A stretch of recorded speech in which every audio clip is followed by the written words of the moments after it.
So either somebody made the world like the Bible says, God created it, or the world just made itself like the humanists believe. It just is self-existing and not created. Well, if the world just made itself, how could this happen? Boy, the devil thought about that for a long time. And finally, one day, he came up with the Big Bang Theory. About 18 or 20 billion years ago. That's a long time. All the matter in the universe. That's a lot of stuff. By the way, the word universe comes from two Latin words. Uni, which means single, and verse, which means a spoken sentence. Did you know we live in a single spoken sentence? God said, let there be. Now that'll preach, man. There's a sermon in there someplace right there, okay? And if your pastor can't find it, he ain't got no preach in him at all, okay? All the matter in the universe was concentrated into one very dense, very hot region that may have been much smaller than a period on this page. Say what? Everything in the universe squished into a dot smaller than a period on a page? Wow. That's one crowded dot. And heavy, too. Hey, and it ain't the first time it happened, boys and girls. This textbook says, someday after many billions of years, all the matter and energy will once again be packed into a small area, no larger than the period at the end of this sentence. Then another Big Bang will occur. It happens every 80 to 100 billion years. Can you believe they cut down a tree to print that? Where's Al Gore when you need him? That's what I want to know. Yeah. And why did you guys send Al Gore to Washington? You had him here, you know. But no.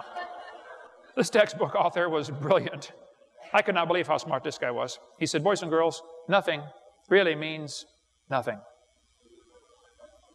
You have to be at least that smart to write a book.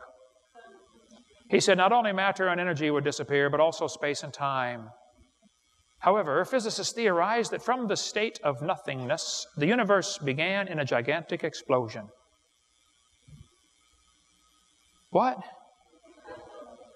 Yes, boys and girls, you see, one day nothing exploded. And here we are. We could spend 3 days talking about the Big Bang Theory. They used to say the thing that exploded was a few light years in diameter. Then they said, oh no, it's only 275 million miles. And they said, oh no, it's only 71 million miles. They keep getting it smaller, and now they're saying nothing exploded. Wow, Discover magazine here a couple years ago said, where did everything come from? Boys and girls, the universe burst into something from absolutely nothing. Zero, nada. As it got bigger, it became filled with even more stuff that came from absolutely nowhere. How is that possible? 20 billion years ago, all the dirt in the solar system was drawn into this little bitty tiny dot, and it was spinning. It spun faster and faster, and all of a sudden, it exploded, Big Bang. And the pieces that flew off became galaxies and sun, moon, stars, and here we are, you know, people, nothing but stardust. So basically, I believe in the beginning God, and you believe in the beginning dirt. Don't tell me my theory is religious and your theory is scientific. No, no, no. They're both religious.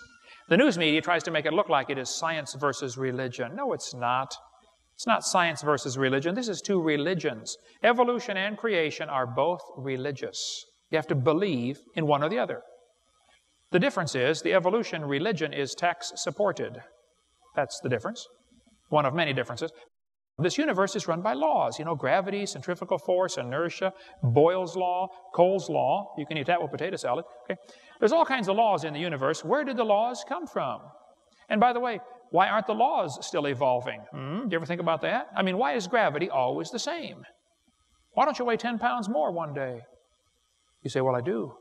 Well, that's for different reasons, okay? But where did the energy come from anyway, huh? Who bought the gas to run this machine? How many of you know what a merry-go-round is? You go round, round, round till you puke. You've been on them before? You could learn some good science on a merry-go-round. We're going to spin the merry-go-round clockwise. The kids are going to go through 4 phases. They start off in phase 1. They're screaming at the football players. Come on, let's go. Faster, faster. Can't you go any faster? You get up around 30 miles an hour. The kids enter phase 2 where they stop screaming. They just quietly concentrate on trying to hang on for dear life. You get up around 30 miles an hour. The kids enter phase 60 miles an hour. They enter phase 3 where they start screaming again. But now they're screaming, stop, stop, please slow down. Don't stop, though. Keep going faster and faster. When you get to about 100 miles an hour, you should enter phase 4. That's where the kids begin to fly off the merry-go-round. And when this happens, you will notice a very interesting phenomena of physics.